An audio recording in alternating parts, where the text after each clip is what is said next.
Streaming. Oh shoot. Hello everybody.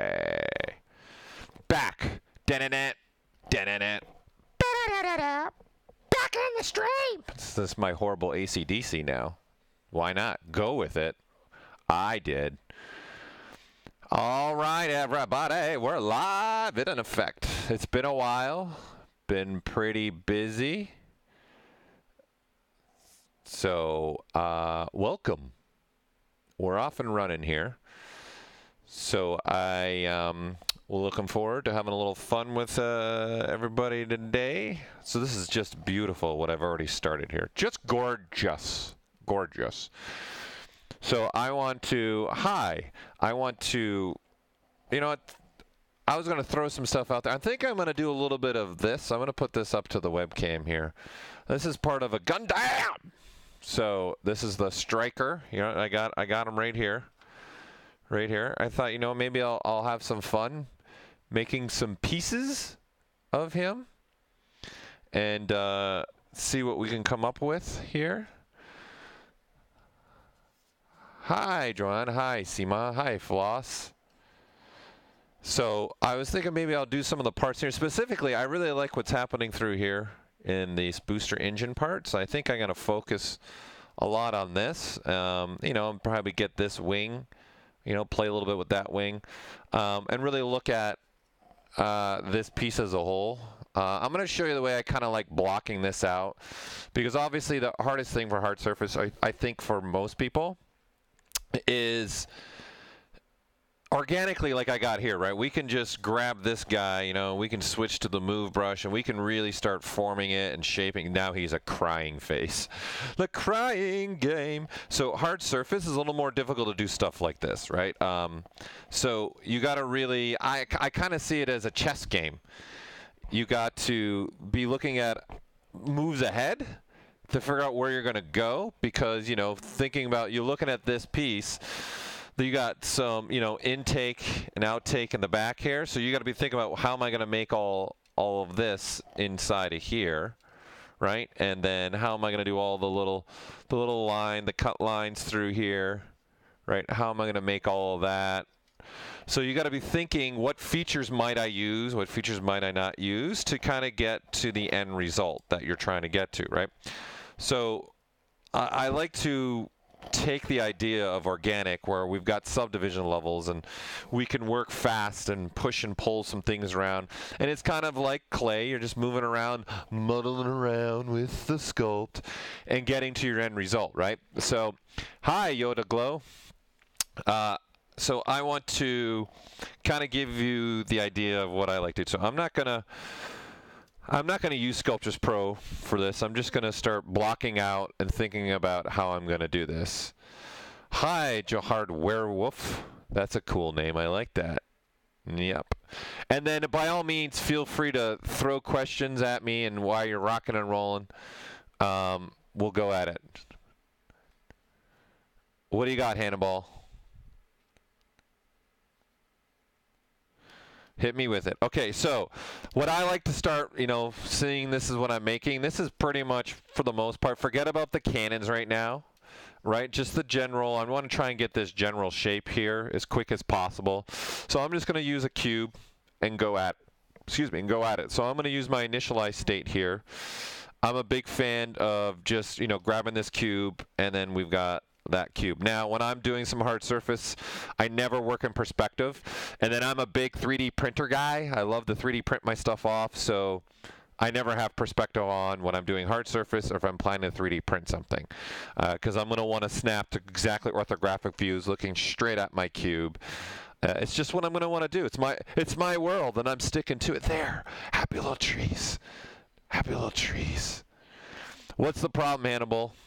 Throw it at me. Issue with stuff a person calls with existing media. Something I've been wondering. It's not necessarily a copyright issue. So this is a great question on YouTube. They're asking, is it a copyright issue if you're sculpting something that exists? So Insane We Trust. You know, if you're not turning around trying to sell it, they're not going to tell you to cease and desist. It's kind of like, it's fan art. So you're fine if you're doing fan art, but if I'm going to sit here and then I'm going to replicate this and then turn around and try and sell my own version of it, yeah, you bet you believe Bandai is going to come knocking at my door on my internet email and saying, what you doing? Cease and desist.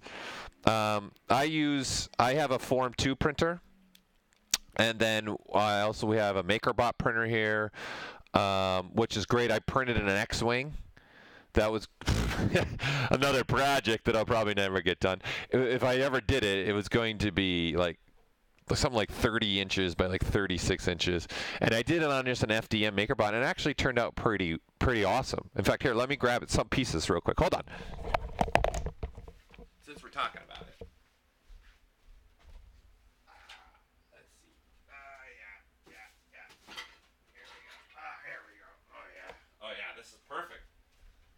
And then this is going to show off even the fact that, hold on, I'm running out of desk space here. Okay, so this is the print. So this is just the back portion of the X-Wing, only a section of the back portion of the X-Wing, really, right? So you can see, even with this MakerBot, it got the details out pretty good, man. And notice I have 2 colors. That's because I actually ran out of filament. I stopped the print, changed my filament, and then continued printing, and it was all good. It was all gravy. I just managed it and made sure, right? So you even got these nice lines in there, and then here's one of the, so this is a section of the wing, obviously, right? So you can see it does a pretty good enough for me, right? I was just going to put it in the corner of my office, and it was going to be relatively pretty big. I wasn't trying to get super detailed, but it gave out a lot of pretty cool details, you know, and I was just going to paint it up and paint it one color and maybe do a dry pass on it. So there you go. There you have it. So that's using an FDM printer to do something like this. So, but I also have a Form 2. So something like this I'd probably want to do a Form 2 with, because I would want to get some details in there, right? So there you go. Hold on, I'm just looking at the question. Okay, so you downloaded a hotkeys files from another artist, and it says ZBrush, yeah, that's the actual code. So you're looking at the index, pop-up P, yeah. Okay, no, that's because what this is, okay, this is a question. So Synets, here's the question. Hello, side effects. So when you guys hit the brush palette, the B, okay, gives you your brush palette, and then let's say I'm looking for a brush that starts with a C. Okay, so that C key now tells ZBrush, I want you to look at the C. Now where the pop-up thing goes is like this. So you can see this is pop-up C. So that means you have to hit BC, and then the third shortcut is the letter C, actually, in this case. So, for example, Clay Buildup's, you know, a big friend of mine. So B, right, L, that's all the pop-up's referring to. So as you scroll over here, you'll see someone will say pop-up C. So that's just saying this is the pop-up. This is your pop-up menu, right? But I got to hit C again in order for ZBrush to see that that's the C I'm looking for, is that particular one. So that's what that file is telling you when it says pop-up P. So the M polish, right? So you'd have to hit M, and then now there'll be a pop-up, the P, the letter P. So right now, see, mine's set to the mask curve pen, right? And so in your case, you downloaded it, and they've changed it. They've changed that shortcut for when you're dealing with a pop-up.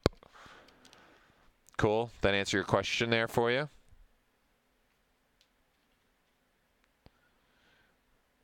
You can change the default settings if you want. You know, you can go into your preferences, and right here in your hotkeys, right, you can hit the restore. So once you've loaded a different hotkeys, you can hit this restore button. Mine's grayed out because I'm dealing with the default ones.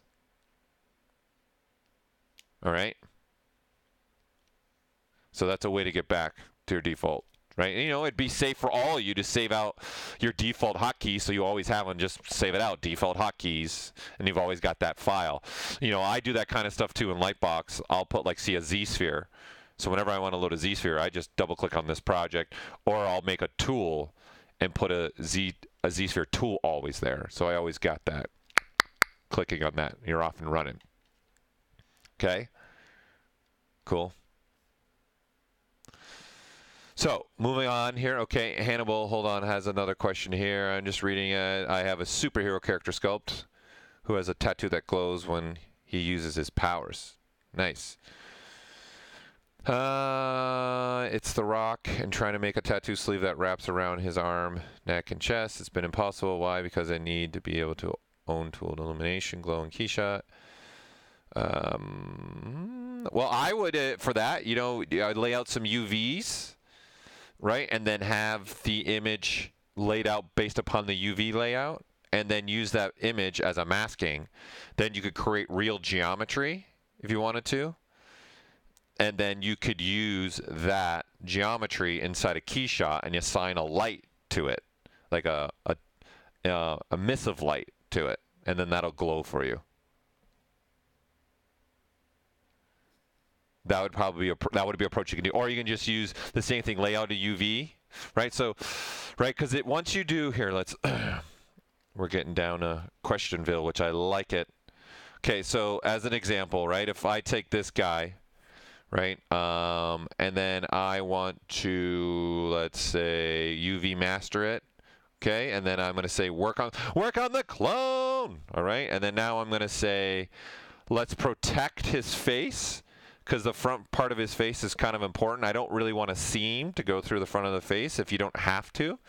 Now, this is not a guarantee, because there's always an algorithm where it's got to make a seam, and then I'm telling it to track down the back of the head. So I'm just protecting the front of the face, and I'm attracting, then I unwrap it, boom, right?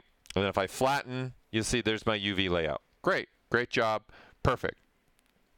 Okay, and then I unflatten, right? So now this, right, you could, if you're because you're trying to get a very specific tattoo, since you're trying to do The Rock, so you're going to need to get his tattoos, a lot of images of his tattoos, and it might be easier for you instead.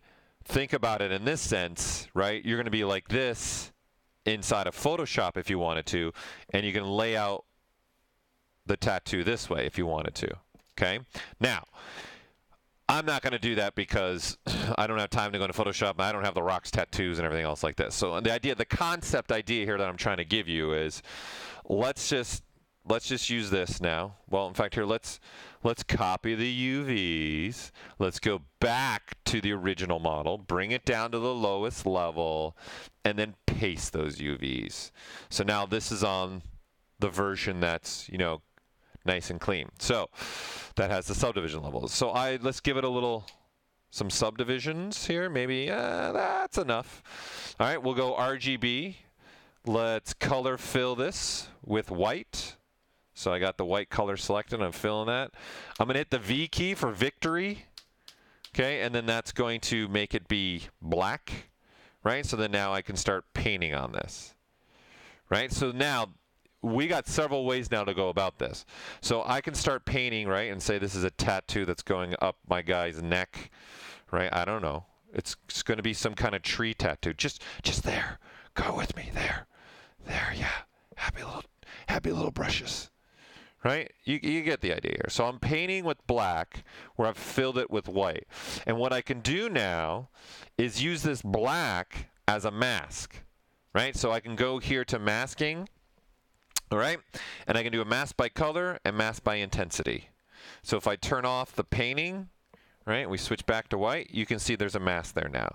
So in essence, you could paint The Rock's tattoo, and now you've got this as a mask, you can sit here and do an extract and do it based upon that mask, right? So then now you have this as a piece that you're going to be able to assign a material inside a key shot, and in this case, I would assign an emissive material to it, right? Or maybe you even want to take this mask and, you know, say, you know what, let's get rid of subdivision levels and let's slice it. So I just sliced it and made new polygrouping. So now I got this clean slice. Right, and then now I can go edge loop, I can crisp it, go in a little bit, and maybe because you want it to glow, it has a recessed area a little bit, right? And then this polygroup now I could rip off and assign a material to that, right? I can come up here and split this, right? And then bada bing, this is going to get that glowing material in key shot, and then this is going to get my skin material, and then that would glow inside a key shot for me. right? So that's a way to go about it, right? So it's a good way to approach it. Did everyone get that?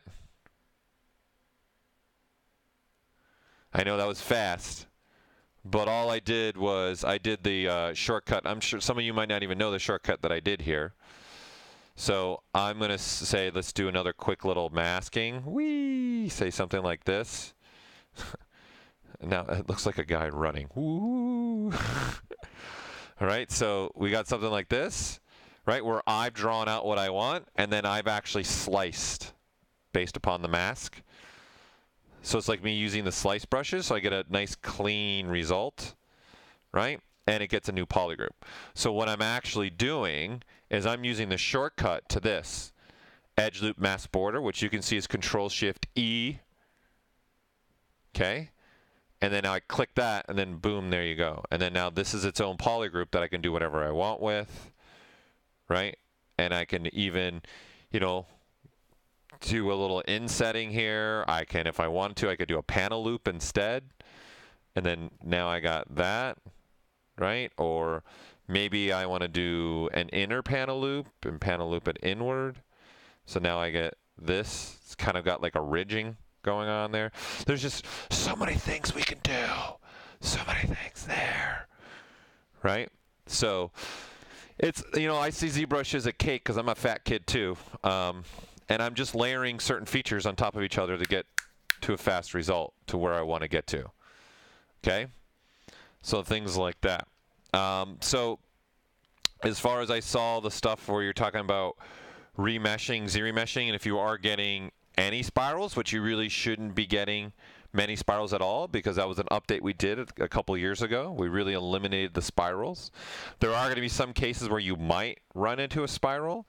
So the best thing to do is switch to the Z-remesher guide brush, and then you just make like, all I really need is like maybe a curve around like that, and that's telling ZBrush that's going around, so it'll make sure to flow the geometry this way.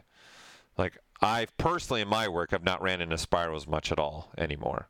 So, but if you are, you could do stuff like this. You don't need like a ton of them. You don't need to go crazy like this. Like, that's not necessary. So usually just one or maybe two is enough, right? So what I'm doing is I'm drawing and then holding the Shift key and drawing out to the document, and what that does is wraps a curve completely around the model. So then that'll help when you go to Z-remesh it. It's going to see using this slider, curve strength, and it's starting to use the curve to help direct the geometry as well. So that would be the fastest and easy way for you. You know, you could also even do, here, let's delete this, right? If I had, say, something like this, I'm going to remesh it. You guys could also just use a slice curve. So I'm just holding down the Control-Shift. Right, and then now I can say, you know what, let's slice it there, let's slice across there, let's slice across there, and let's just, for giggles, let's put one there. Right, so what's happening with the slice is I'm making new geometry with nice cut lines. So what's important is it's also making polygroups. So I have a differential for polygrouping. So now that I have ZBrush Guide select, right, because when I'm holding down Control-Shift, I have the slice curve. When I let go of my keyboard, right, I'm back to the Z-remesher guides. So now all I have to do is go to the stroke palette and hit frame mesh, and then you'll get the curves exactly where the slicing happened. So there's even another way. If you don't even want to use the brush itself, you want to use the slicing, right? Because obviously the benefit to this one is you can, you know, kind of do like a wavy curve like that, right? And then frame it, and then you get that wavy curve, right? And then of course I can mirror and weld. And now he's wearing a dress. And then I can delete them and reframe it, and now we've got this. Right, and you see I'm getting curves up here because they've got an open border. So if I don't want that, right, I'm going to delete the curves. I'm going to turn off the border. I'm even going to turn off crease and say only look at polygroups. And now only the curves are going where there's a polygroup change. So it's another way. And again, you don't need a lot. In fact, the more you put, the worse it might be, because now you're trying to push the automatic part of the Z-remesher back into like I want to control the geometry, and then you're going to have a conflict in the algorithm trying to figure out geometry, and then you're trying to push it a certain way. So you could have some of that happening. There is no ZBrush 5. We're now a yearly thing. So Fabio, we're now yearly. So ZBrush 2018, and then there'll be ZBrush 2019, so forth. So we've dropped the numbering. There'll be no more numbers.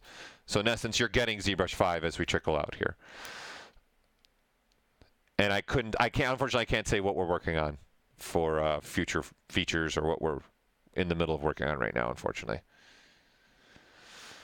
Okay, so back to this, which is fine. We're going on tangents. I like the tangents. Oh man, I'm going to turn off saving. I don't care about saving this. I'm not proud of what I'm making right now. This isn't going on my mom's fridge. That's all I know. So let's just completely, you know what? Let's get rid of the quick saves here. Let's just turn them pretty much off. Let's put them at 600 minutes, which is 10 hours, which we're not going to be in this for 10 hours. So let's get back to say something like this. So again, what I like to do is throw a little bit of an initialized cube here. So I just replaced my guy.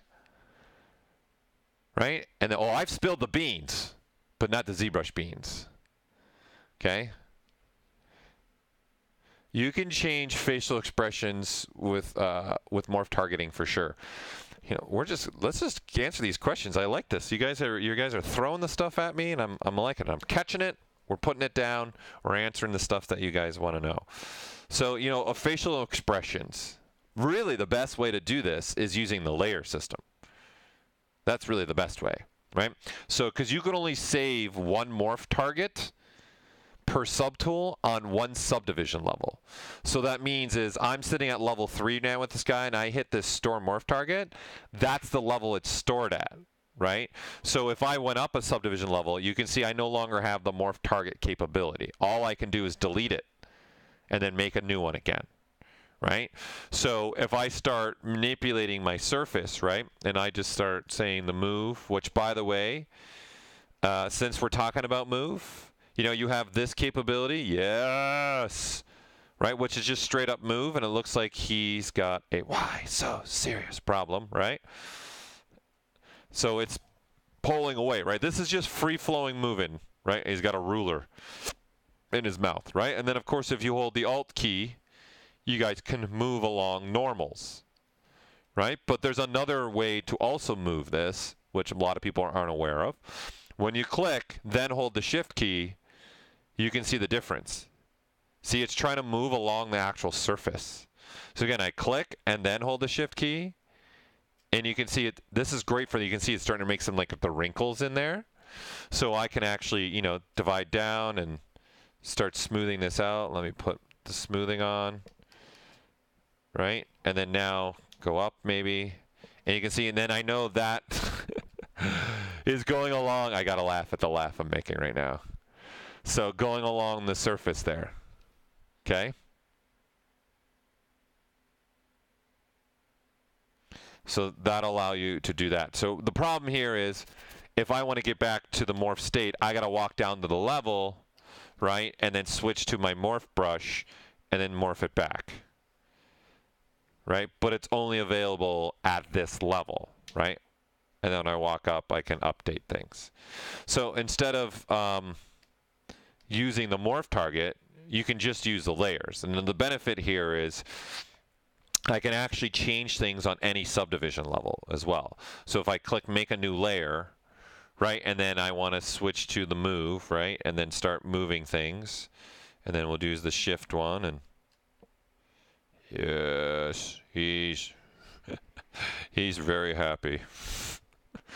And then start, yes, make some changes in here, right? So this is in record mode. So even if I drop down a level, we're still in record mode. So I can do stuff like this, maybe smooth it out a little bit, walk up another level, maybe smooth it out, maybe even switch to another brush, start adding, you know, some other detailing through here, you know, because the face is going to change, have some changing in there, right? And then you're going to start having muscles coming, change form in here, maybe other parts are going to move. And then this is all being done in the record mode. So when I click to the right of it, you'll have an eyeball, and then the benefit to this is I can turn it on and off now. Right? And then I can control the manipulation, and then I have some real fun. Oh, sour face. Because then you can go negative, you can go positive. So you can do things like this as well. Right, and then this is blend shaping. And then the benefit is we've created a plugin, even if you're a Maya user, that you can send with one click of the button. You can send everything over to Maya, and it'll take every single layer and make it a blend shape inside of Maya for the purpose of animating. So that's a way. Evening, serious caller. So I don't know what happened to that question. I don't remember where it came from. Oh, it came from YouTube. So there you go, Dante. That answered your question. I'm just trying to play catch up now. I don't have. Well, I'm thinking about starting a channel on Twitch, but right now I don't. I have one, but I haven't been on it forever. Life took over for me. Okay, back to this cube. It's gonna happen. We're gonna make this cube become something else. So what I like to do is, just for blocking out purpose, okay, I coin my own phrase that I like to use, which is Dynasketch. So I'm going to use Dynamesh with no project and no blur. So I'm going to turn both those off, right? I'm going to make this one polygroup, okay? And I'm going to turn on the groups, and then I'm going to say Dynamesh, and now we get something like this, right? Which is great. I have a free-flowing little piece here, okay? So now I want to be able to maybe adjust it, and then I can keep re-dynameshing. So in essence, I want to start blocking this piece out and maybe even looking at this bottom part. So this is that bottom part. I'm not worried about all the details right now. I'm just trying to get proportions, sizing right. Okay? So what I want to do is now, okay, this, let's get my camera here. This piece right here is this square. It represents that square. Okay? Now I want to make the wings come off a little bit, right? So it looks like I need another square. So I'm going to say, let's use an insert mesh brush. So I'm going to grab the primitives, right? I'm in symmetry mode, right? I'm going to grab a cube. I'm going to say, you know what? I want that cube to snap. So I'm going to say snap like this, right? So I got these, right? I'm masked off. So now I can take a look at my reference real quick and say, okay, it's got to be flattened, looking from the side. It doesn't go all the way to the front, but it pretty much goes all the way to the back. So this is the kind of workflow I like. I'm just trying to be, okay, it's got to come back all the way here. It's got to flatten, maybe about that. Then it come here, and let's stretch it. And then now a re-dynamesh. And then the beauty here, okay, it's hard to see because they're the same, but nothing is welded. So what I'm creating here is a non-destructive workflow. I'm trying to be as quick as I can, just kind of block out. What I really want to figure out right now is just making sure I got the proportions right. Like, how long are the wings compared to these wings, right? What is really that scaling? Because this is the biggest mistake a lot of people make for hard surface. They just go in there and just look and go, this is going to be amazing, right? And they start working on maybe just this piece, right? And I don't want to work on just that piece. I want to first, just like in organic, figure it out, start blocking things out, figure out where I'm going. So I've created a non-destructive workflow. So now I can say, okay, there's that piece. Now let's throw the bottom wing on really fast, right? And I can now even just reuse this piece, right? And then I can copy this, right? This has got to get a lot skinnier because it's a wing, right? And then I'm going to move it this way and then, decide, what way do I want to go. Now, I've got symmetry on, so as I'm stretching this way, it's stretching the other way. So I'm going to turn on my local sim so I get a stretch like that, right? And then I'm just looking at this, and this is what I don't know yet. I don't know how big are these compared to these right now, right? I got this as a guide now, but I don't have it inside my scene yet, right? So I'm just starting to create this bottom half. So I'm just going to kind of guesstimate, give myself a little bit of an eyeball shape in there. So that's probably good enough. We'll re-dynamesh that, right? And you can see that they're the same polygroup, right? So I want to make sure I'm swapping out the polygroups. So I'm just flipping my mask and then boom. Because then this is giving me a non-destructive, because I'm like, oh man, I forgot to look at this angle, right? I forgot to look at the actual width of this, right, compared to this box, right? And you can see it needs to come out the back a little bit more, right? And then it's got a taper to it, right? So maybe I want to, so here, we'll look at this way. So you can see there's more coming out. If you can see this, I'm trying to get my webcam where you guys can see it. This kind of, and then this angle, and we're looking to see how much this comes off. I don't have that yet. So let me establish that relationship a little bit more, right? So again, this is the beauty of this. I can say boom, right? I've masked everything else off. I can kind of stretch it now that way, right? And then I want an angle to this, right? So now I can switch to something like my clip curve and put a little bit of an angle to it, like that, right? So now I'm starting to make what I want for those wings in there. Okay, and I'm not going to try and get super perfect right now because, again, I'm just trying to get the general idea of what I'm making here, right? And then I can say, you know what, now looking at the clipping I did, I want to stretch it a little bit more, right? So I'm using the gizmo because where it's positioned here, I can use this and kind of stretch it out and then redynamesh, and then nothing is welding. So I'm not, as I like to say, married to the project. I'm creating a non-destructive workflow for myself. Hey, digital art. Up and I'm just gonna. Sigma, when I use Z-Sphere, I have my character set up and I adapt skin for sculpting. The symmetry is off. So are you talking about just using Z-Spheres in general, Sigma? I'm just catching up on some things.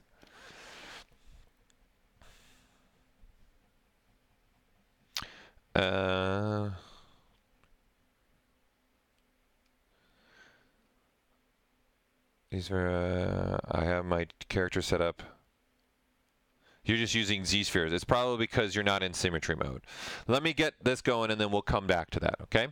So I'm starting to make this piece, you know, now let's make this top part, which is another cube that needs to be bigger, but looking at the side, it's not going to go there. I'm just going to trickly get these transitioned in. So I'm going to hold the control key, click on that green one because I'm in gizmo mode. So that's going to mask off every polygroup but the one I have, and then now I can hold control key and make a copy, right? So now I'm just looking at making again the top half where this top part right here, this part right here, which in the back is this part right here, right? Because this is the bottom square. Now I need the top square part, right? So that's definitely bigger. So I definitely need to come this way with it, right? And I'm going to turn off symmetry and recenter my piece and stretch it like that. Okay, and then I can maybe move it down here. And then looking at my reference again real quick. All right, I need to have more coming off the back end. All right, the front is pretty much the same, so I got a little bit wider, and I need to have a lot more coming off the back. Okay, so I'm going to move my gizmo to the front here, and that'll allow me to stretch this way. And now I have that coming off the back part. And then now this is my portion, right? And you can see it's welding because of the same polygroup, right? So if I've reversed my mask and then hit Control W, I just gave that a new polygroup. So then I can do that. This is important because as I was changing these wings, right, I wanted to edit them. I wanted to change these wings up, right? And now I'm looking at, okay, let's make now the big wings, right? And then now this is going to help me establish the bottom wings and really what is the scale of that compared to the big wing, okay? And I'm just trying to get a general reference and understanding here of what I'm trying to make. So I'm going to go back to this insert mesh brush, right? So this is my front. Okay, so looking at that, we're going to make sure I have this reset. So let's look at this way. I started making this upside down. So first of all, let's put this where it belongs, on the top, not on the bottom. Okay, and then let's go ahead and make sure our gizmo, I'm holding the Alt key with unlock and resetting, so the gizmo is sitting perfectly in the world axis. Because what I want to do is when I start drawing this out, I want to hold the Shift key so it snaps like that. right? And so clearly these wings should not be as thick, right? Width-wise, right? And in fact, looking at this pink part, right, I would even say this is too wide, or height, right? So if I forgot to put symmetry on, no big deal. Okay, I'm going to mirror that over with the deformation mirror. I'm going to modify topology and hit mirror and weld, and now I got both sides. So no big whoop. Okay, so I need to squash both of these a little bit. So I'm going to select them out, and I'm going to use Control-Shift-A to grow everything, right? And then this is going to allow me to shrink this portion a little bit. Okay, and then now I have that capabilities, right? So, of course, I could now mask it, and then now move this back into place, and then there you go, redynamesh, right? And then this yellow, they're my wings, so I'm going to reset. I'm going to squish these down, because they shouldn't be that thick. Looking at this, I'm looking at the big wings now. Looking at this real quick, and just taking a general looking at this portion here, seeing that the wing actually goes off a little bit. So this time, you know, we'll do a little something different, right? So we can click on this, right? And I can rotate this if I wanted to and make the wings do this, right? So I can put myself in symmetry mode so they both have that capability, that angle, and now I stretch it out. Right, and then these wings are a lot bigger, and I'm not worried about the geometry, right? And then this is where I can start lining up. Do the wings line up? So when I'm looking at the top, are they supposed to line up, right? And they're not supposed to. So what I mean is this line on this wing to this line on that wing. They're not supposed to. So this has got a little bit of different angle than the bottom wing, right? It's just slightly different. So it's pushed back maybe even a little bit. Hold the Alt key.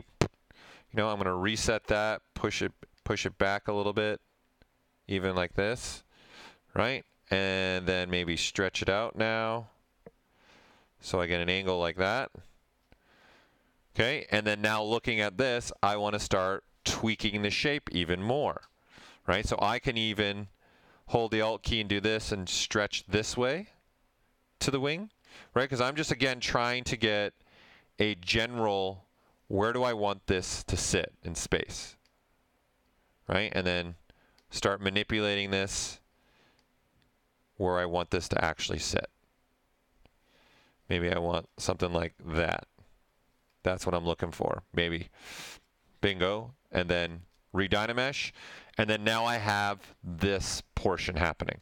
And then this is still something that I can now look at and start refining this and start looking at, what is this supposed to do, this wing exactly, right? And looking at this general shape now and start figuring some things out. And I can clip it and say it needs to be clipped this way, right? And I'm going to say I want it maybe clipping like that. I can redynamesh it. I can mask this off with the gizmo real quick. And then now it's supposed to be cut all the way across, you know, something like this. Right, and you can see I've got a little problem. I put too much of an angle. So this is the beauty of the non-destructive. I can keep editing this and manipulating and playing with this. Right, and then I'm not affecting anything else. Nothing is welded. Right, and I just start creating the pieces.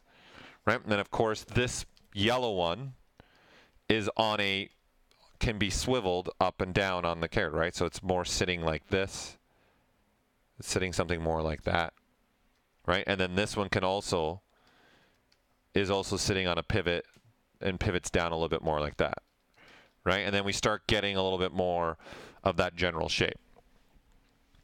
Okay, and the important part here for this process is I'm trying to figure out the proportions and figure out, making sure, is the length of this proportionally correct to the length of this piece, right? This piece right here. And looking at this. So now that I have this very thin, blocked out, really quick version, it's really easy, okay, to make things go fast, right, to adjust things and look at this. And then once I start having these in positions, this is where I might start using now another feature. Maybe I start using ZModeler and really start to hone this piece in, right? So maybe looking at the bottom jetpack part, right? Seeing what does that look like, right? So now maybe I need that to be drawn on here, right? And it takes on the angle that I want to. So what I can do is switch first to the gizmo. I can hold the Alt key and say I want it to take on that angle, right? Or do I want it to take on this angle? And what this is doing is it's snapping to a vertex points. So when I do this, wherever I move that cursor, that cross, you can see the arrow points to that. So that's where it's going to draw out, right? So then when I draw this out, I can hold the Shift key, right? And it's snapping to that angle that I've predetermined as the angle that I want, right? And then now I can stretch this out, position this where I need it to be, right?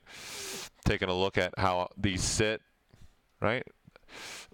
And then looking at where I really want them to sit in the space. How close are they, right? So looking at this, how close are these to this portion, which is, for me, that pink cube, right? So I'm looking at this relationship and seeing how close do I actually need to get them here. So it's just allowing me to freely go, right? And then, again, I'm just trying to block stuff off really quick, okay, for me to go to the next steps. All right? So this is how I start taking the approach of figuring out, and then I would continue this process and start going through all the pieces. And then for me, I would definitely use something like ZModeler to start kicking this out, which I'll show a little bit of that, but let me answer that Z-sphere question that we had coming to us. So let me just catch up. Hi, everybody!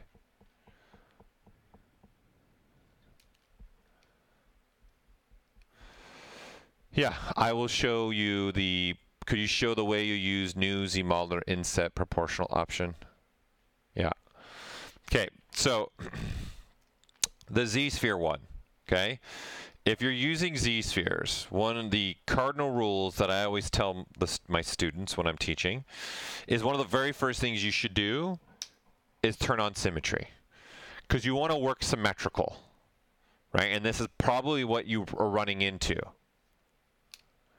Okay, so when I'm now symmetrical, I have those two red circles.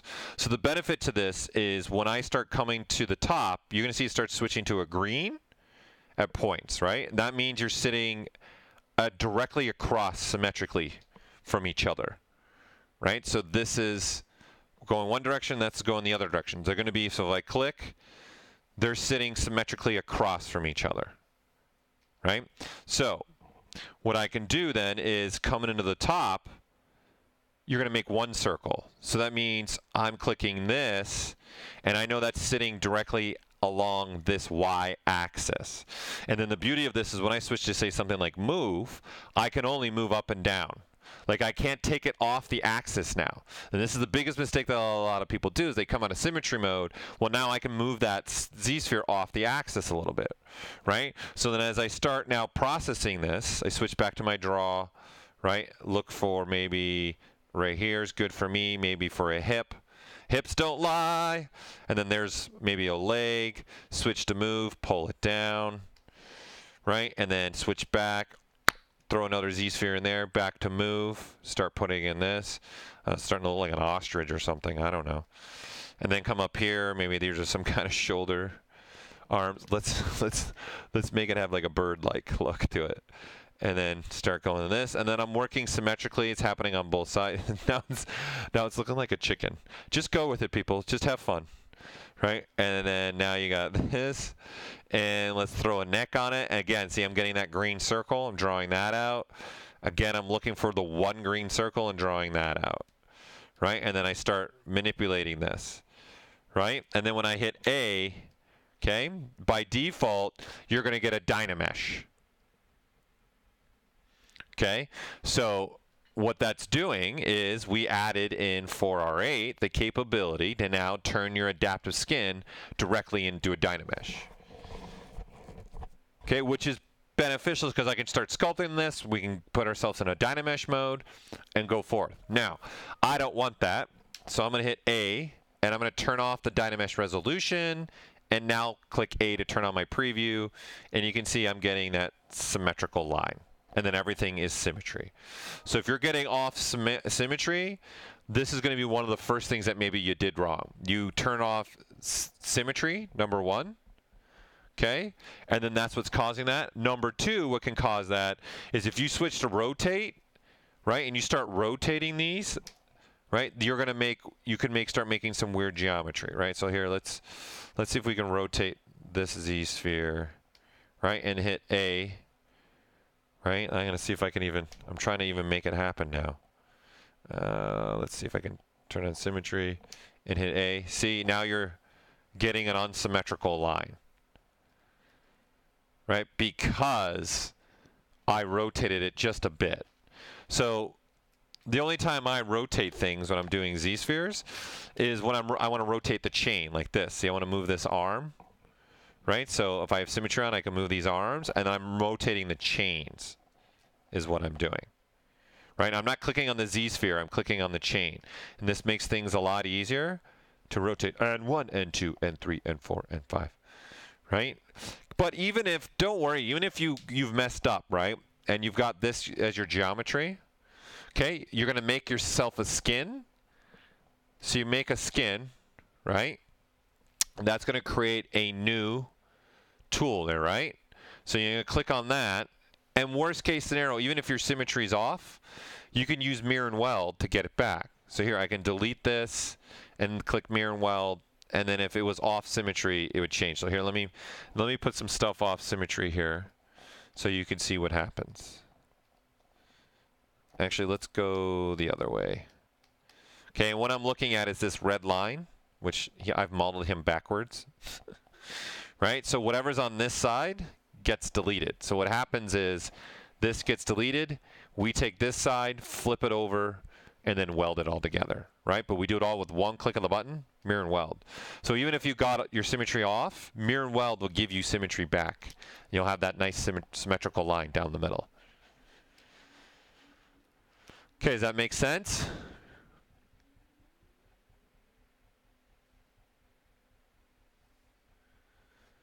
Just catching up with the questions. Okay, so looking at someone who was asking about the insetting and things like that. So let's make a cube, right? Let's stretch this out a little bit on one end. So I'm going to mask off the top and stretch out. Let's do this. There we go. That's good. So we have a little bit of difference. Okay, so switching to ZModeler. Okay, I want to start maybe manipulating this, okay, and putting an inset. So I'm hovering over a face. I'm switching to inset, right?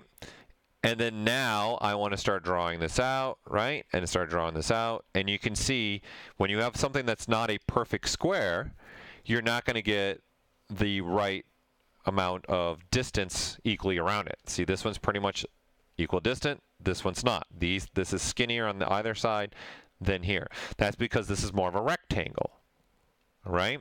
So when you're drawing it out, you can hold the shift key, right? And then this will also start creating a perfect square in the middle, okay? And when you're drawing it out, now you can actually hold the control key, and now you get equal distant around the whole thing. Right? So when you're drawing out, the shift key will give you a perfect square in the middle, right? Because maybe that's what you want. Okay? And if you're drawing out, now hold the control key, you can see when I let go and turn it on and off, the difference that it's making. So now this is giving me a perfect insetting for things like that. Right? And then of course I could switch to QMesh now, say Polygroup all, and start pushing this back, make new polygroups, and now I have that happening as my inset.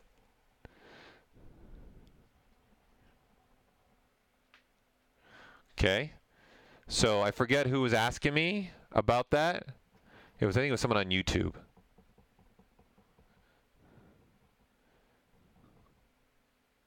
Absolutely, you can weld two subtools without losing the details.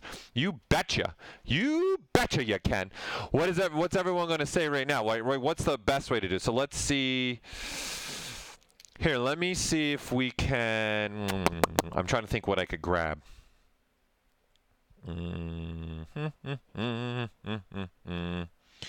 Let's see if we got anything that we can grab quickly through here. Let's see if there's something in here. Let's see, we got something in here that we can weld together. Weld together. Okay, let's see. We got a couple subtools here. So this is a vent. All right, so let's do this. Let's take this vent and weld it to this piece. Okay. So this has got dynamic on. So let's apply the dynamic. Right? And let's do this. Let's just clone this so it separates. Let's click the vent. Let's clone that. Right? So let's just make these so they're two subtools, just so you guys can visually see what's going on. You're not being distracted. Okay? So let's apply these. So now you have this piece. Right? So these are two separate subtools. I've got this one and I've got this one. Okay? And you can see this subtool, right, is overlapping a little bit, right? So looking at this, right? So you got a little bit of overlapping happening. Right? And now you want to weld these together. Well, they're separate subtools right now. So in order for them to weld, they got to be the same subtool. They can't be, you can't weld across multiple subtools. Right? So they got to be one unit. Okay? Yes, there's a way to change your default for quick saves. I'll show that next. So you can now change where to send your quick saves. It doesn't have to go to your C drive anymore. Okay, so looking at this, the easiest way for you to do this is with live Booleans. Okay, so if you turn on live Boolean, all right, and then I go down here to the Boolean option, and I just say make Boolean mesh. And what that's going to do is look through all the subtools, and then it's going to make a new tool, and then it's welded. Everything's welded, so even the nuts are welded. So all this is now connected, and you're not going to lose any details. What you will have, though, is geometry that's triangulated, because it's the only way to weld it, because you don't have the same number of points here that you do here. There's no way to do that. But you don't lose any detail. Right? So if I go to this one, go back to that one, look, there's no difference between the two of those. Right? So of course the other way is using Dynamesh, but I find this to be extremely useful. Merging down won't work because merging won't weld. Right? So this is just merge down. Right? So if I'm up here on the top and I merge, okay, that's just merging the subtools. This weld is not doing what you think it's doing. It's welding vertex points that have to match up. If the vertex points match up, and then there's a hole and there's a hole, right? So I have two pieces. So as an example, if I took this guy here, and then let's make him two subtools. So let's do a little bit of really quick something like this, and then let's split it, right? So this is two, right? But they still align, right? So what's essence is the vertex points here are still lining up with the vertex points on the top of him, right? They're still there in space. They're in the exact same location. That's the point of this weld. So if I select this head and now I do a merge down with the weld on, these get re-welded so that when you go to smooth, they don't separate. Okay, if I didn't have this weld on, when I go to smooth, they'll weld down, but they'll separate. Okay? So what's new now is you guys can even do this. So there's been times, especially for me, I love live Boolean. I'm using it a ton. But there's times when I've got like, you know, maybe 40 subtools or 100 subtools, and I only want to live Boolean a section of what I'm working on. It's super easy to do. So I can even do, let's do this. Let's switch this to a negative, right? And let's bring this piece up. Let's look at where we're at, right? And do stuff like this. Let's size this down. Maybe even cut into this, right? And do stuff like this, right? So we can live Boolean and figure out what we really want this to do. Maybe I want something like that also happening. right? And see all this. And then let's take the scenario that maybe these 3 subtools, right, are part of a huge section. What up, Dougie? Okay. So what I can do now, which is awesome, okay, for us to be able to do, is I want to now take just these 3, and I'm just going to merge down, and I'm going to say always, yeah, just merge it down, right? And now this, right, is not being used as a negative. So I'm just going to highlight this. I'm going to go down to my polygroups, okay? And what I'm going to do is tell it to be a sub. So now this is back to being white. Okay? And because it's one subtool now, everything's together as one, right? This is pointless now because this needs a certain number of subtools. But what's new to 2018 is now I can hit the W key, right, which brings up my gizmo here. I can go here to this gear, and now I can do a remesh by union. And what it's doing is the live Boolean process, and bada bing, bada boom. There you go. Everything is welded again. So these pieces are welded, and this was used as a cut, and you don't lose any detail quality at all. And then there you have it. So this has really changed people's workflows as well. They're starting to merge little pieces, and then boom, hitting that deformer. Okay? And that's creating another type of workflow for us all. Right? So to the point of, here, let me grab one of my live Boolean pieces, and we'll do it as a group. Hold on. Oh, the phone. Talk amongst yourselves. Coffee talk. Neither here nor there. Live Booleans, beneficial. The benefits, go. I'm going to put a little flash drive in here. 1 second, please. All right. And let me open this. Let's see what we got in here. Let's use the Mauser. Let's use the Rocketeer gun as an example. All right, so we're going to load our tool. Okay, and I'm going to, let's see, live Booleans and the Mauser file. Okay, so this is the Mauser gun that I made for my Rocketeer, right? So this is going to have multiple start groups. It's going to have multiple subtools, right? So see, it's got 49 subtools. So here's what I have. Okay, so I got these subtools, right? So we turn on live Boolean. This is what we get, right? So let's find something with minimal start groups. Here we go. So this has got 3, right? So you can see this particular start group here. I'm going to auto collapse this, right? Whoops. So we can look at one of these. Let's do this one, right? So this is using numbers and letters. So that's this top piece up here, right? So I want to say, you know what, let's just work on this piece, with these pieces, right? So I'm using cuts to get this. I'm using cuts to give me that capability, right? So let's turn off a bunch of these so that we're just really focused on these. So we'll turn off all of our other start groups just so we can focus on this one piece. Okay, so you can see what we got. So I'm going to turn on polyframe so we can see how we're working here. Okay, so I'm using dynamic subdiv, number 1, right? So I wanted this to have a kind of look to it, right? So I've got dynamic on, and I've got certain settings in my creasing set and my smoothness. So what I'm going to do first is, you know, I want to make sure these are applied. I want the actual geometry to exist because I'm going to be merging down. So this one doesn't have dynamic. This one does, so let's apply that. So there's my 3 subtools, okay? And I'm going to say, you know what, I'm going to make this all one polygroup, this one subtool. We'll make all this one polygroup, and we'll make all of this one polygroup, all right? And so now what I'm going to do is just now start merging down, okay? So I merge down, and now this is what we get.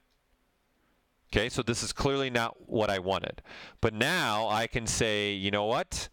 Let's take these pieces that I know need to be a negative and come down here to my polygrouping, right? And then I can select it as a white polygroup, which is a group as a Dynamesh sub. Bring everything back. So you can see I got the purple on the white. Switch to my deformer here, right? And then say gear and remesh by union. And then ZBrush is now using all those pieces, and then there you go. And now what the benefit is to this is now that this is one piece, right?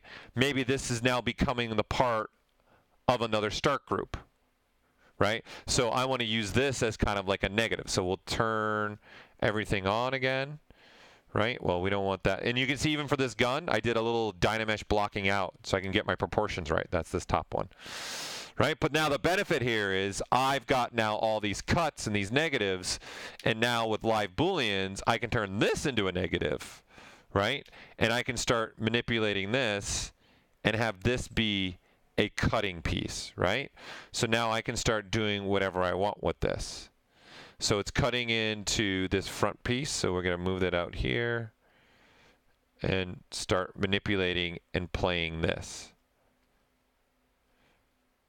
Right, and now I can start using this to do whatever I want, right? So I can move it up into here, and you can see it's starting to cut into this piece. See? See the numbers will even start to appear, right? And then now I'm using this piece, which was a negative, right? And see, now I'm using the cut into the surface. So that's where that new feature can come in really handy, okay? No, I don't think subdivision surfaces modeling is dead. Absolutely not. Any chance ZBrush is helping with export to different programs? RJ on Facebook, yeah, you can export to any program. There's multiple ways to export from ZBrush. You can do an OBJ, you can do an STL, you can do an FBX, you can do a Vermal. We have things like GoZ that allow you with one click to send stuff over. I can one click send to Maya, Photoshop, Sculptress, 3D Studio Max, Cinema 4D. There's other programs now that have embraced this. So there's one for Blender, there's one for Marvelous Designer. So there's other companies that have, Lightwave has it, right? And then we also did a particular one for rendering with Keyshot. So there's multiple ways, RJ, to export. Right, and then you've got FBXs. Here is a plugin. Right, here's an FBX, which you can even do selection sets for Maya and things like that, which GoZ Maya does that. How did I get the wood detail? All right, let's talk about that. I like it. I like the questions. All right, so let's look at this. Okay, so I'm gonna open this up, and you can see in here. We'll turn everything off that isn't me have anything to do with this, so you guys can just focus on this. We'll turn off all these other start groups, right? And we got one more. Let's see.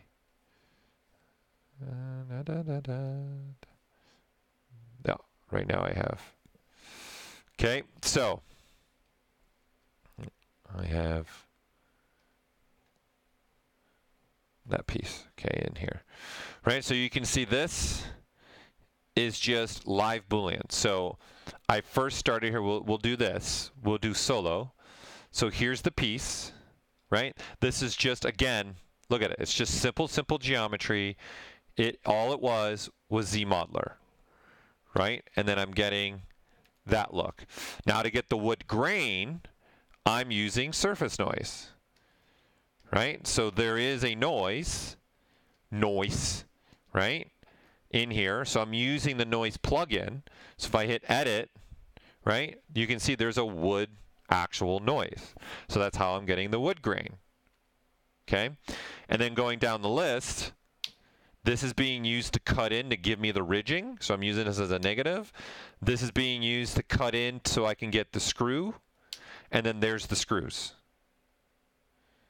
Right, so if I come out of solo mode, that's it. That's all I did to make this piece.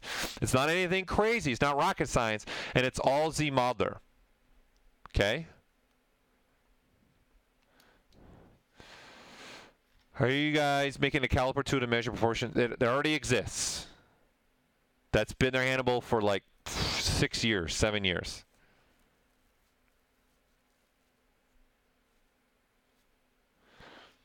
The transpose is a caliper.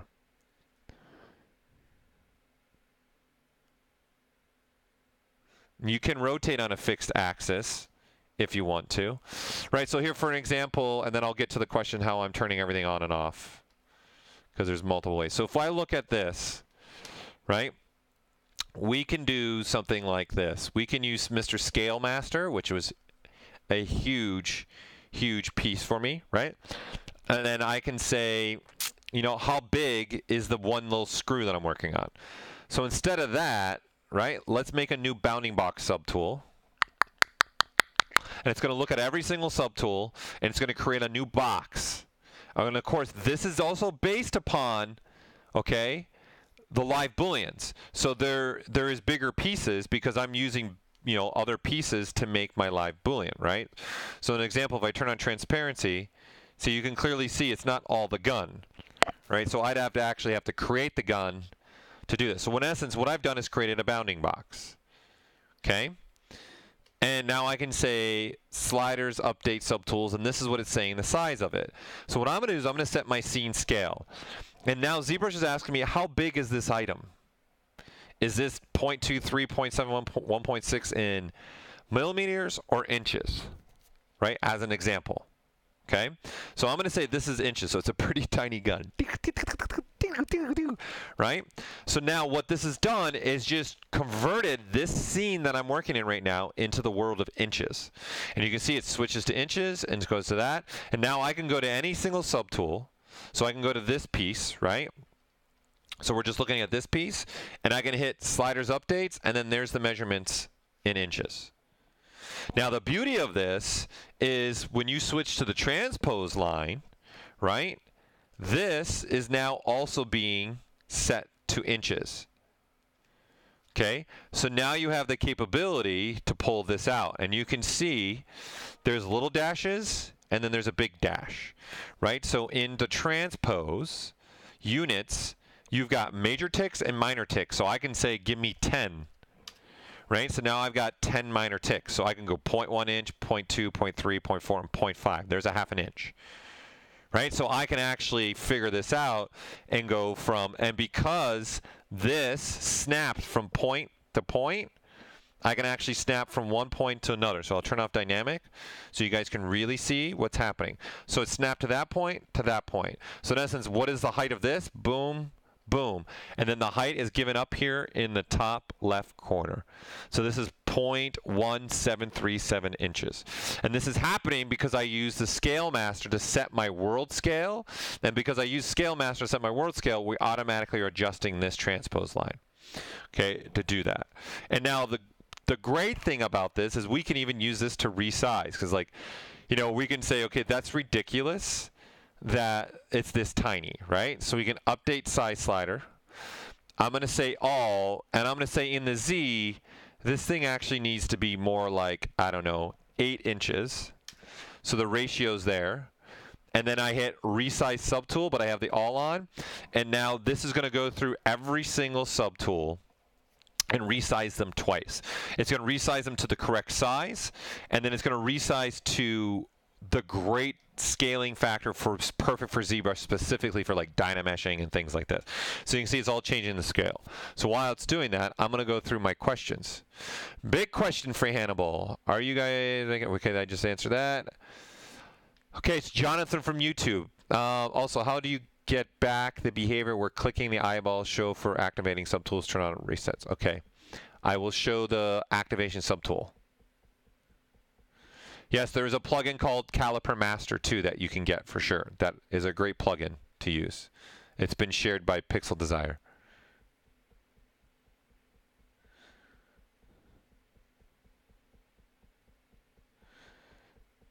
It'll retain the substance, so you're asking about Substance Painter, as long as you've painted either to the vertex points, but in Substance you're going to probably be painting to a texture. So yeah, you'd have to bring the texture over into ZBrush and then it'd be fine. But if you're going to vertex paint, then yeah, that can come in as well. And our OBJs actually import vertex paint information as well. But I don't think Substance Painter supports vertex export OBJs.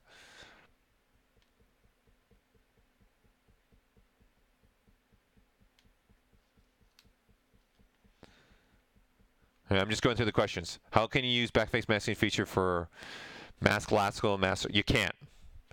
You can't use backface masking for this because those are not brushes in the sense that they're applying to the surface. They're not like a brush like this that I'm applying to the surface. They're more of a brush that's just seeing through all of space in that axis that it's pointing at. So you would need to hide the back end. I'm going to show you guys a little trick to do that after it's gone through and resizing all this. So I'm resizing everything. Now it's going through the secondary resizing for us. So then I'll show that backface masking. I'm showing how I'll show how I'm turning everything on and off as well. There's no way, Ronan on YouTube asking, is there a way to snap a subtool to another subtool? No. Not right now. There's no way to just snap one subtool. An insert mesh brush would work that way, but no subtools.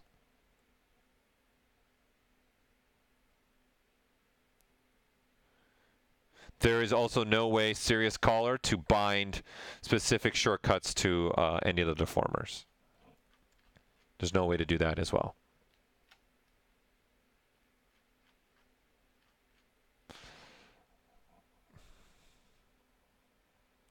So I'm just letting this cycle through all the subtools here and resize it.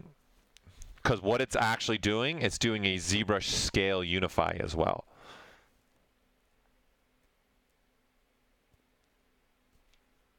Yeah, I wish I did have a project with less subtools.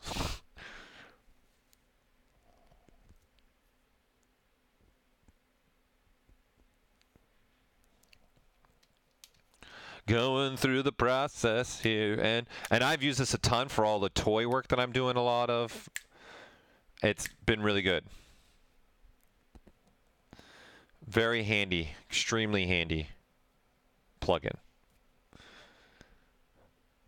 I'm going to kill this in a minute. This is just taking me too long. So it's cycling through. Oh, we're getting there. Oh, we're at the body. Trigger. We're at the trigger. Oh, we're down at the wood handle. Okay, we're coming down to the wood handle. So we're almost there. We're getting there.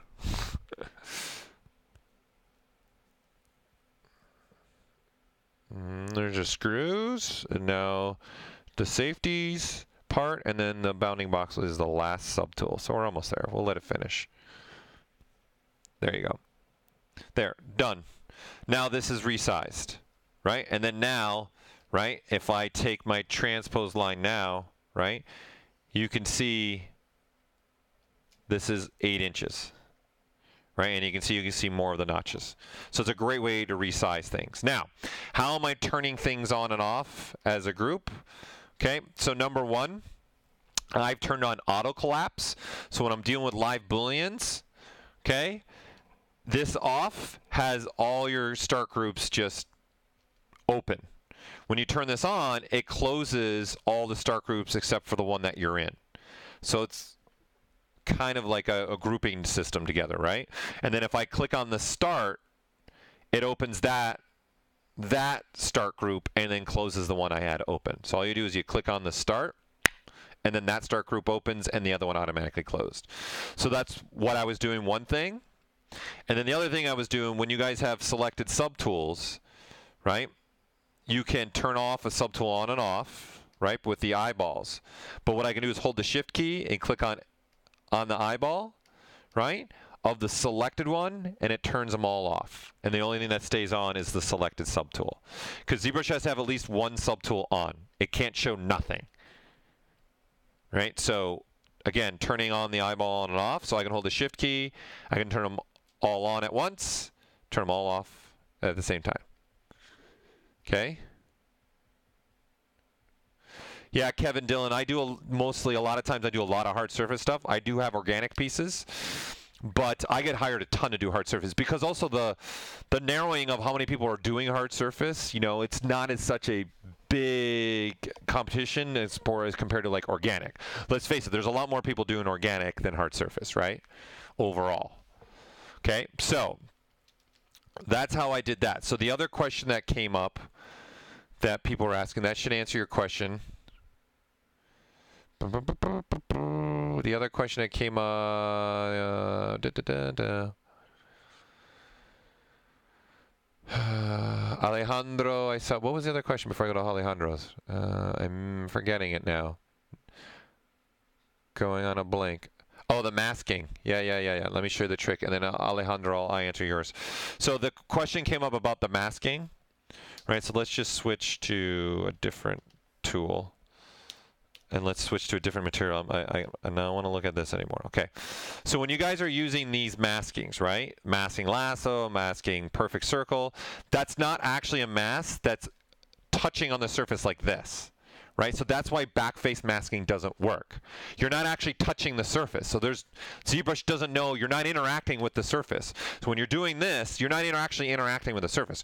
You're drawing out a mask and then letting go. And then ZBrush is just making that mask go straight through.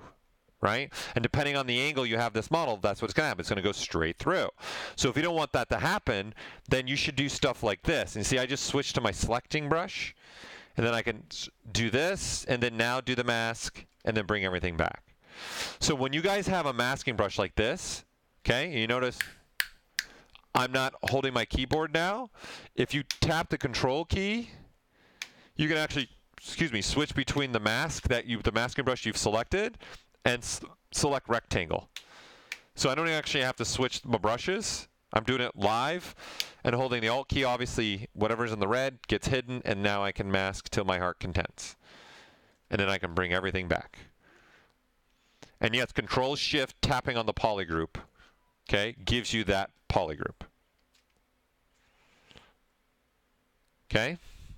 Now, if you want to combine subtools with subdivisions, okay, they're being deleted because they have to have the exact same subdivision level count. Okay, so in this case, as an example, this has subdivision levels 3, this has 2. Right, so if I was to merge this down, you're going to get 2 subdivision levels. That's it. Because it's going to take on the lowest of the merged item. Right? So it went to 2 because those eyes and teeth had 2 subdivision levels. Now, if we reload this, okay, and then now if we divide this up to 3, okay, so now the eyes and teeth have subdivision levels 3, and then the heads have 3 subdivision levels, right? And then now if I merge down, you can see I now have 3 subdivision levels. So you didn't lose an actual subdivision level. So Alejandro on Facebook, that's how you do that.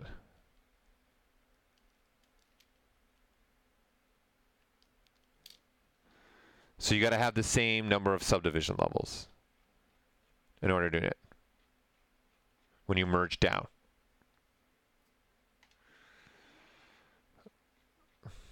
I'm going to float palette and copy the buttons.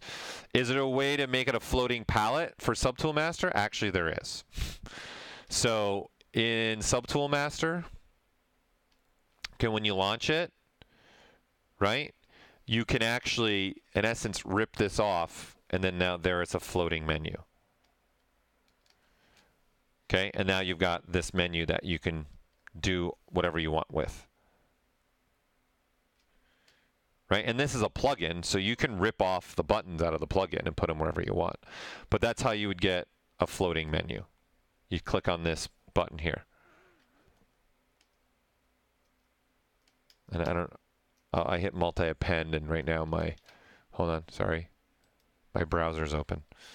Okay, so again, you just click on this, and then you'll get this menu, right? And then now you'll be able to do what you want. Right? You can merge and merge over, things like that. You can do that. And then ripping it out, just rip it out from here. Like this is a plugin that loads every time, so ZBrush will see them. So you can rip them out from here if you want. And then you can put them in your own floating menu like this, if you wanted to, down the line. That's all possible.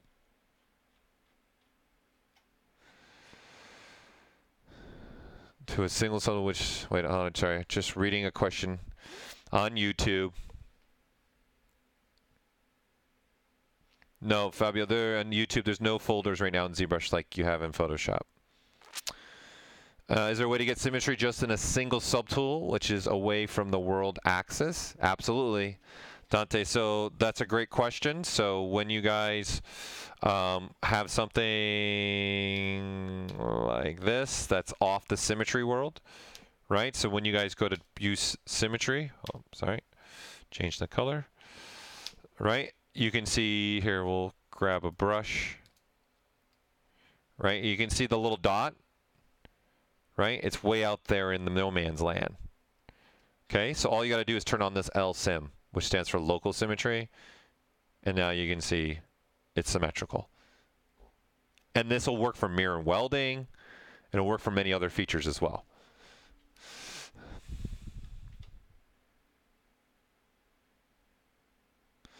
Alejandro, I would need to see the case study of where it's not working when you're merging down and subdivision. You probably have got a hidden piece of geometry, or you got another feature turned on, and that's why it's not working. And there's another something else turned on.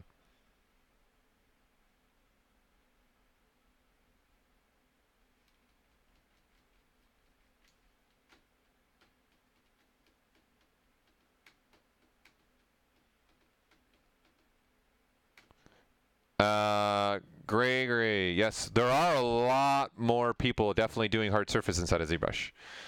A lot. I see it a lot more being used, especially with the now the Sculptris Pro stuff, the Dynamesh, the ZModeler. So changing something and auto retopologizing it, you can definitely do that for sure, but there are also techniques that people like to use. If I'm trying to get with your question that you're asking on Facebook is take a 1,000,000 polygon mesh and make it 12 edges, that's a retopologizing. I would use either the topology brush, or in that case, I would probably use something like the Z-sphere retopology, and then I can control that retopologizing. However, there are things that you guys could also play with, like doing something like, let's do, to make something very quick and simple right now. Let's go here and let's do a clip. Yeah, let's do a clip here. Perfect. And then let's do a clipping there. Perfect. And let's do a clip there. Perfect. Right? So I got, let's say, this piece. Right? And I'm going to want to establish some polygrouping for sure here. Right? So maybe what I'm going to do first is throw a clay polish on it so I get a little bit more sharper edges. Okay? And then the first thing I can try doing is in deformation. Not deformation. Polygroups. I'm going to go to this group by normals and click it. And what this is going to do is evaluate normals. So what I'm going to do is I'm going to drop this angle down to, let's say, 10 and click it, and nothing happens. So I'm going to open up that circle, and then that's what I'm looking for. Something close to this. And it's a little too much because there's a couple edges in here that I don't like. I want this to be one group, right? And then on the other side, probably the same thing. Right, so it's creating a little too many polygroups because my tolerance is just too much. Right, let's say something like this. Let's make this be polygroup. And now you want to retopologize this. Right, so number one, I've got grouping happening. Okay, I got these polygroups happening through here. So I can use them to my benefit. Right? So let's just, I'm going to just clean these up. My tolerance, well, you know, why don't we just make the tolerance not as strong? And see, that's getting, there we go. That's better. Yeah, there we go. That's what I like.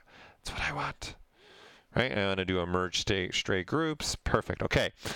Now I'm going to go to deformation and do a polish by groups as an example, right? And now you start getting this really nice hard piece of geometry that looks nice and clean and has hard surface. And now I want to remesh it.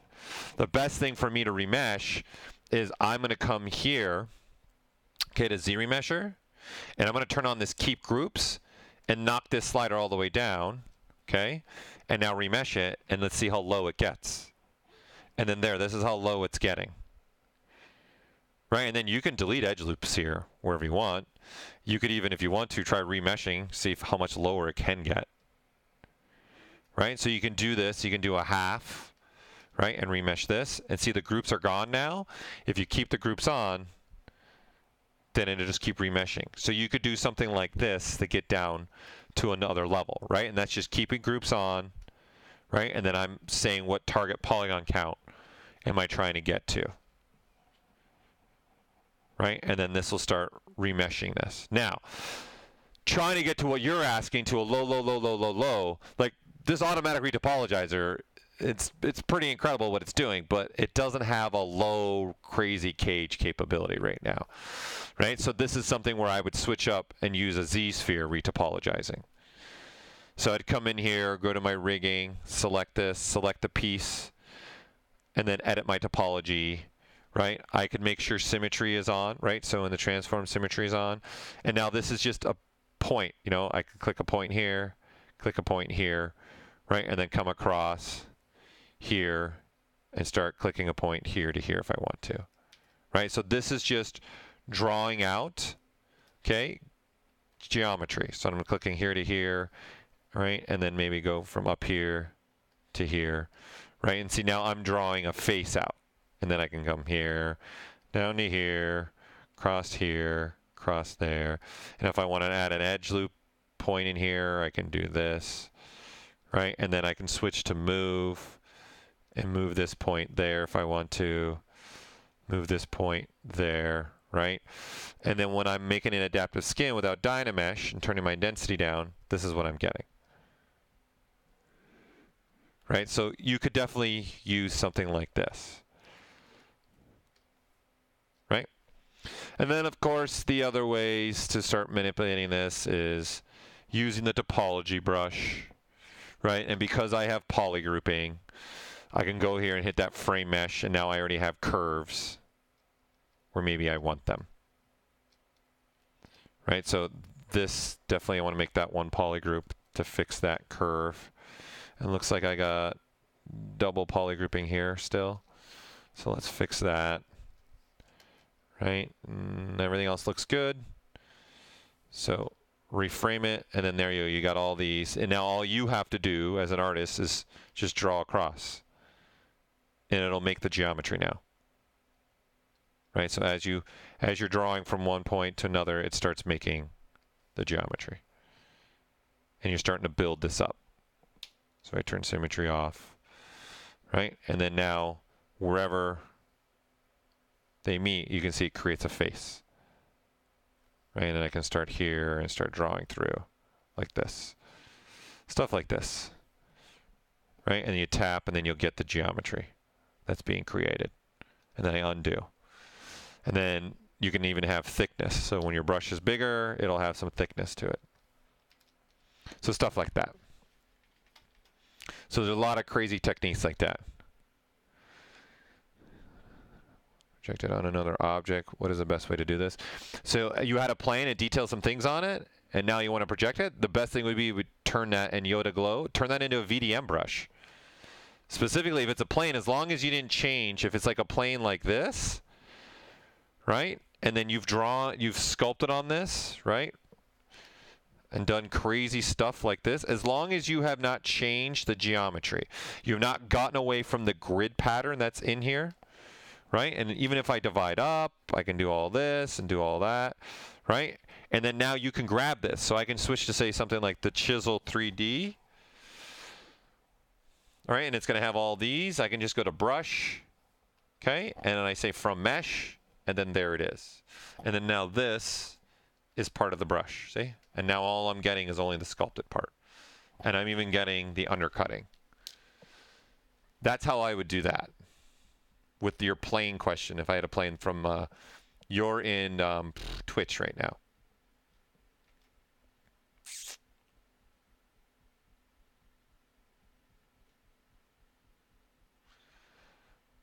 What button is missing? So 4K resolution, my button is missing when I change my custom layout.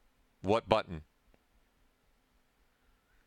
Because now, since 4R8, you can also adjust your interface buttons to be all the way up. We've doubled that number. So if you're on a 4K resolution, you can actually, help with that, changing your resolution this way. And you might need to rebuild your custom UI because things have changed and more stuff's been added. So since you build it from 4R7, what other version, you might need to rebuild your custom UI in 2018.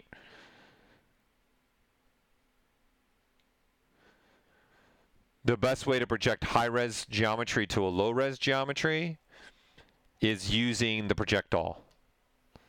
That's the best way to do it. Right, so if we delete this, there, let's just select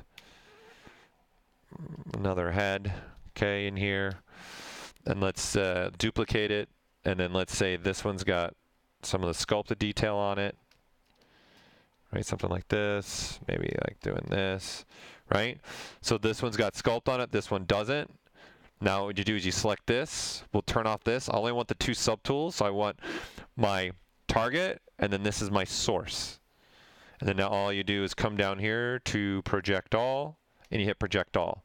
And then ZBrush is trying to project this to match this one, right? So this is the sculpted, this is the non-sculpted version, right? And you can see this is because the distance is not high enough. So I would need to crank this up a little bit and then project it. And see, now it's getting that sculpt. There is ways to instance the subtools in the sense of using either array mesh or nano mesh. There's no duplicating instance.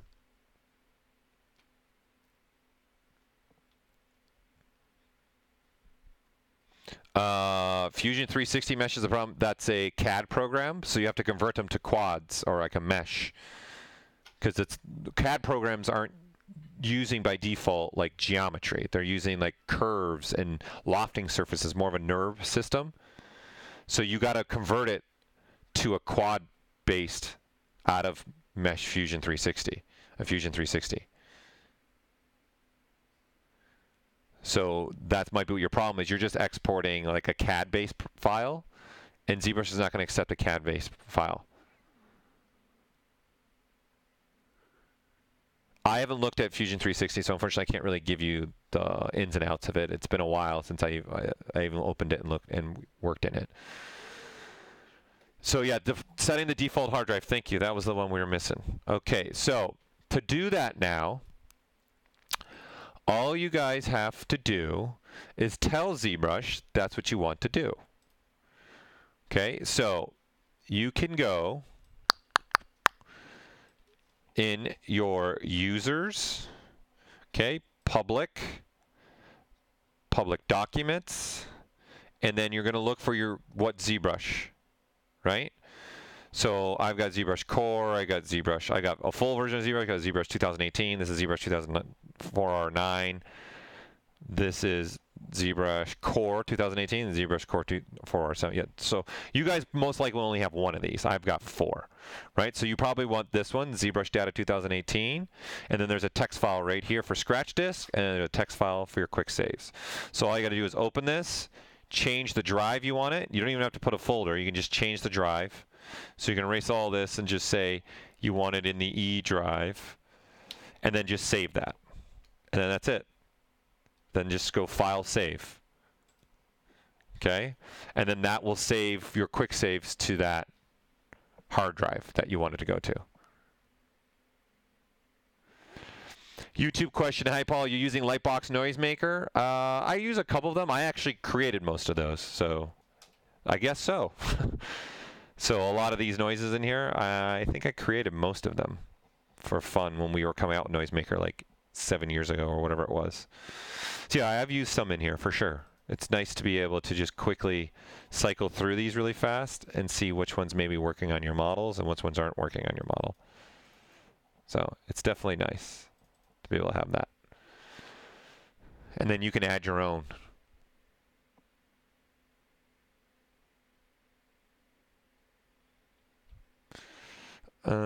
Things like this. What's the difference between Dynamesh and subdivisions?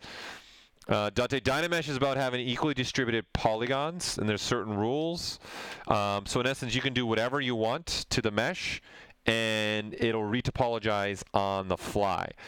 Now, subdivision levels is about getting quality, higher details, and having the capability to walk up and down and go up and down. And so if I want to make like a big change to this, I can walk down, right? Make a big change to this. And then when I walk back up, I don't lose the details I've already sculpted. right? So as an example, if I was to take, say, this brush, and I was to throw something on this, like this, right? If I walk down, the star is going to somewhat disappear, right? But I can make some big changes in here, right? And then I can walk back up, and the star is still there, and the star is still there. Where Dynamesh, you're limited to this particular resolution, right? But then the benefit, see, so see this? There's no up and down, right? So I'm going to turn project off, right? And then, so the benefit to this, though, is when you start manipulating a surface and you really start to stretch the geometry, you can retopologize on the fly. And the goal of Dynamesh is to have a consistent stroke. So even if I sculpt here or sculpt here, it's going to look the same. When I reDynamesh, I can just keep adding and reDynamesh. It's almost like unlimited clay.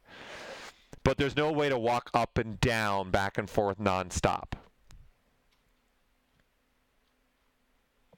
Okay? So that's a quick and dirty, because I got to get going here soon, so I'm just going to cycle through these questions here. Two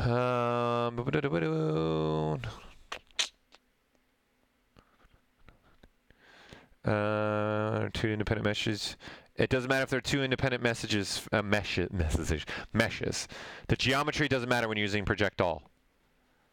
As far as you don't have the exact same vertex order on here as the other one. And then I would do what's my thing when I'm using project all, which is being set in Twitch. I usually like to divide once, project all, divide up again, project all, divide up, and project all again. It's kind of in a slower process, but it works really good.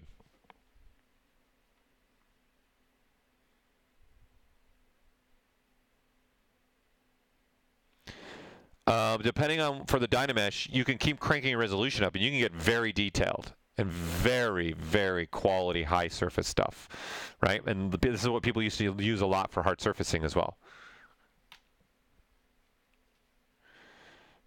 So it's very popular. So it's all about your resolution. The higher you crank this resolution, right, the more polygons you're going to get. See, the more density. So it's going to really keep the stroke. The downfall is I can't go backwards now without losing some detail, right? So I can keep cranking this up, and it's just going to keep giving me more and more geometry to create better surface. But now, if I need to go down and make a big change, I can't do it without losing the details I'm starting to put in here. That's the difference. And you can't use Sculptris Pro. But Sculptris Pro with a combination of Dynamesh is very nice, because now you can start getting immediately some clean lines, and you're dynamically tessellating this, right? And you can go smaller and get very clean lines, and then you can just reDynamesh, and then now that's giving you equidistant geometry.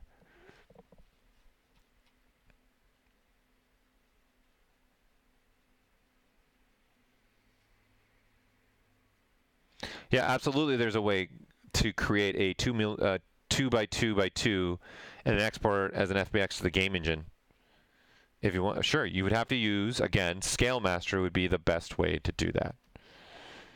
Right? So if you want to, are you saying meter or are you saying millimeter, Greg? Which one do you want, meter or millimeter? So as an example, I can just go here, Scale Master, right? I can set the scene, and if I want, let's say millimeters, this guy is now this millimeters, right? This is how big it is, right? What I can do is just say now, give me a 1 unit helper. And now this is a cube that is 1 millimeter by 1 millimeter by 1 millimeter. But all I have to do now is hit this, and you can see it's all ones. And I can just change this to a 2, right? So it's 2s, and then resize subtool. There's a 2 millimeter by 2 millimeter, and then export it. That's going to be 2 millimeters by 2 millimeters. Right? So it has millimeters, centimeters, inches, and feet. So if you want 2 meters, you're going to have to figure out that feet scale, right? So it's like 3.2 feet in 1 meter. So you'd say you probably need 6 points. So I would say unit scales. And I say this is going to be 2 feet by 2 feet by 2 feet. And keep my ratio, and I'm going to need something like 6.4 across the board, and then resize the subtool. And then that's 6. That will go in to any program, and as long as your other program is set to meters, you're going to have the right meter size. or feet.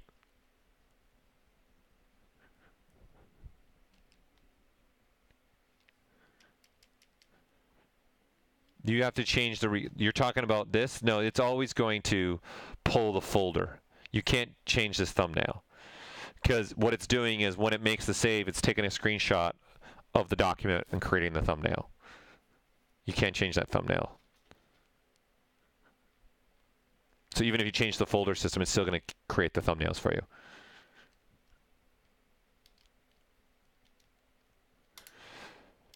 When you're masking vertices in ZModeler, no, because you're only masking a single vertex like this, right? So ZBrush has masked that vertex, but there's still this vertex, and this vertex that's making up this face. So that's why it's not super dark, right? It's just, there's no way to really, right now to show that. You can, if you wanted to, you can make your masking be darker. I gotta remember where that is. Hold on, I gotta remember where we put that. I think it's in Draw or Edit. This is for your transparencies. Nope. Let's see if it's in Edit. Yeah, here you go. Masking, object dimming. You can do stuff like this. And you can even make your inactive. This is really all you can do. And that's the best it'll do for a single vertex point. Like you're not gonna be able to get any better than that inside of ZBrush. So you see how dark that is now? Because now I've turned this up, this dimming up to a lot. See, there's that 4. Right? If you crank it to 5, then it pretty much goes black. So you could try that if you wanted to. Maybe that'll help for you. But right now, that's the only thing you can do. And then this is inactive subtools. So if I have multiple subtools, let's grab this. Right? So whatever subtool I have active, so you see there's dimming happening. So you guys can actually play with this dimming if you wanted to, right? So you can turn it way down and you can make your inactive subtools be really dark if you want. So this could help with you as well.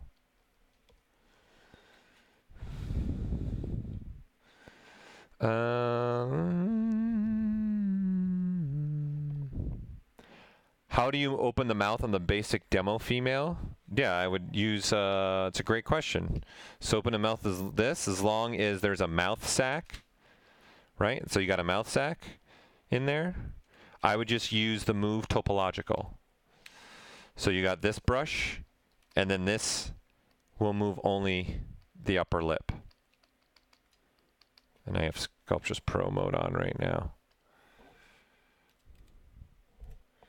Right, so this is moving based upon topology flow. And then I can come down here to the lower lip and see it'll only move the lower lip. That's how I would do something like that. And what it's actually using in the brush palette, auto masking, it's using topology. So there's settings here. So you can actually play with the range. So it's using your brush size along with that range to say how quick does the topology flow fall off.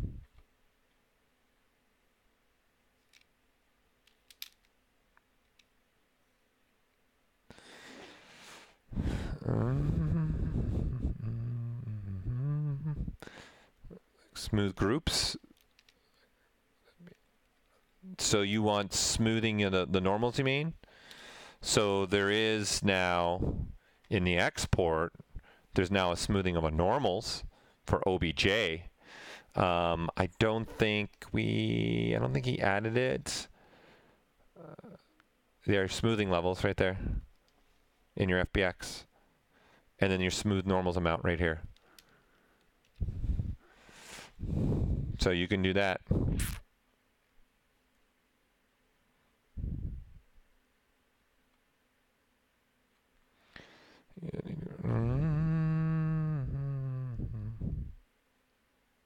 Okay, dynamic brush on and off is still unclear to me, especially when it's in big models from Maya with GoZ.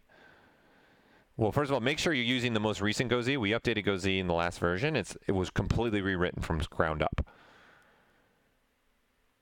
Okay. So dynamic is just saying when you're moving, the easiest way for me to explain this is, let's grab a standard brush. Let's divide this up, right? So when I'm drawing this star out, right, there's different scales that's going to happen to it, right? So for example, if I click on drag dot, right, I'm getting a certain scale. When I move closer, right, see the star's still the same size. When I move further away, the star is still the same. It doesn't matter how close or how far away I am. And that's what it's important for. If I'm trying to do like scales like on a fish or a lizard, or I'm trying to do insert mesh brushes as well, if I'm even trying to do that where I'm selecting an insert mesh brush, right, and then I want to draw this out and I hold the control key and it gives me that size, right? And then here I'm going to turn the color off. And let me go back to fill in this. Okay, and then I want to do another one. See, I can keep doing this. This is my masking is turned way up, right? So I can keep this the same size no matter how far away I am or how close I am. So that's what dynamic is doing. If you turn dynamic off in your draw size, okay, then this is just keeping the brush the consistent size. So if I hold the control key and do this, if I now do this, see how big the gear is compared to the last one? If I come in close, now the gear is going to be really tiny. Because now the brush size isn't changing dynamically based upon how close and far away you are from the mesh, right? So you can turn it on and off, and now you can tell to remember what setting you want. So you're going to cross all brushes or not across all brushes, right? Or just individual brushes. So you have those controls. That's what the dynamic is doing, Elvis. Detailing chainmail, the easiest way I would do that is this. Let me go back.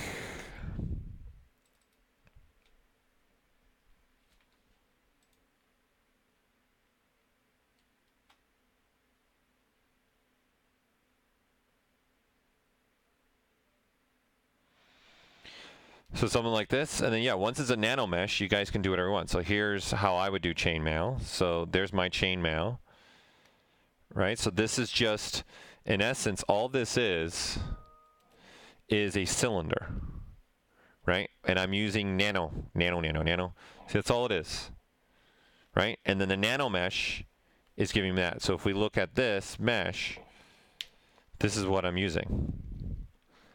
Right, and then this is an instance, so it's just repeating on every single face. And then to the question, can I rotate? Yeah, after the fact now, you can do whatever you want. You can change the sizes if you want to.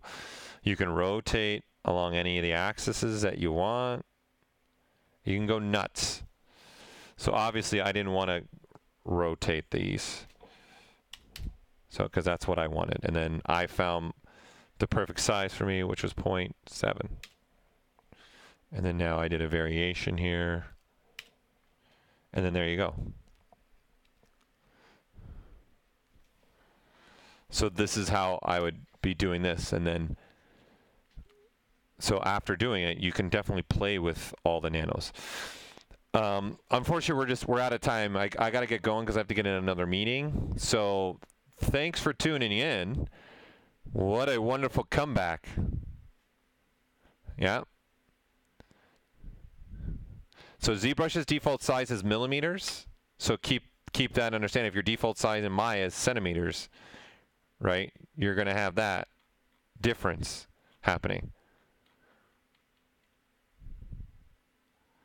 But you should be fine. Even if it's centimeters, GoZ should still work fine. GoZ is working with Maya 2016. It's working with 2016 on. It's, in fact, that's actually the cutoff is still working with 2015, but our cutoff is kind of 2016. 16, 17, 18, 19. But I'm pretty sure it still actually does work with 2015, but 2016 is the short cutoff. Unfortunately, we can't keep supporting all the old versions because they change their SDKs on Maya often, and same thing with Max and stuff. And there's no way for us to keep supporting older versions of like Maya and Max. It's not possible. It'd be it's just a ton of code, a ton of work to support, and then different code we would have to rewrite code every time and unfortunately we can't do that.